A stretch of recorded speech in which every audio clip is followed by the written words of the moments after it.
بخشی از جامعه ما اصلاح طلبی رو میپسنده، بخشی از جامعه ما اصولگرایی رو میپسنده، بخشی از جامعه ما هم هیچ از این دوتا رو نمیپسنده. توصیه دوم ما به دوستان اصلاح طلب ما همون این است که مته به خشخاش نگذارن. یک خط ضد انقلاب در خارج از کشور. یعنی شما قبول ندارید که انتخابات سال 98 یه خورده مهندسی بود؟ ای آقا چه انتخاباتی!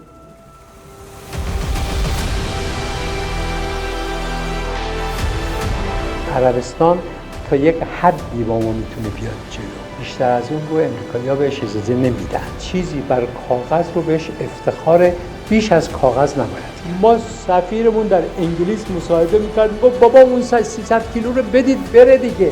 یه همچین عجله‌ای رو داشت. خب به شما چه؟